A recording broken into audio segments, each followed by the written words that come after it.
and then I have the skin very taut, and then I pull his head. I'm just stretching the cervicis skinnus, and I'm not getting to the muscle, right? So I'm going to lift the skin up, just to give a little bit of slack, right behind that C1. Okay. Now that C1 is mainly a side bender, so if it's gonna, we're talking about the right muscle, what direction is the superior oblique going to side bend the head? To the right. And the side bends the head to the right. Which way is it rotating? Left. The left. Good. So I'm going to come around and I'm going to hook on the occiput, take up the skin slack. I'm going to flex them a little bit, and even with the inferior, you should flex them a little. I had someone else that was doing it a different way, and in this extension, when they were pulling, it almost looked like an AA anterior-inferior glide. So if you flex a little bit and then rotate, then you minimize the chance of you dropping into a glide, and that was for the inferior oblique. Okay. Now for the superior oblique, take out the skin, hug right around, have the occiput, stabilizing this back from the neural arch. Now I'm going to side bend to the left, so I'm side bending him towards me, helping to open up this area. And then I'm going to rotate to the right. That's to stretch the superior oblique on the right side? On the right side, okay, because it's a right side bender. So the main thing that I'm doing is I'm side bending to the left. I'm trying to create space between the occiput and C1.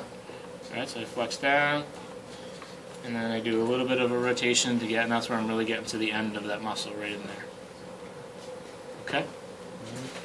Now, this is a nice technique. If you're having to do suboccipital releases and you find that there's joint glide restriction, so if it's an OA posterior restriction, you can't get the posterior glide of the right OA, or if the C1 can't translate, that C1 float that I'm talking about, when they side bend, that C1 needs to translate. If they're keeping compression here, you mobilize the joint and they get up and they're still kind of compressed. You're trying to get them to do their C1 float, their head bobble, and they just kind of, it's like they can't get it there.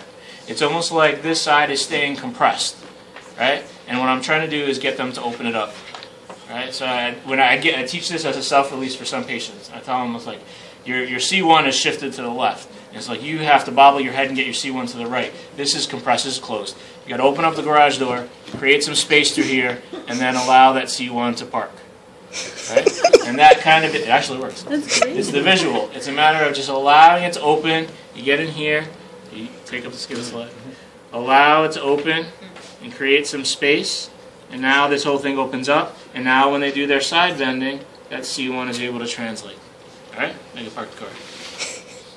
Alright, try that.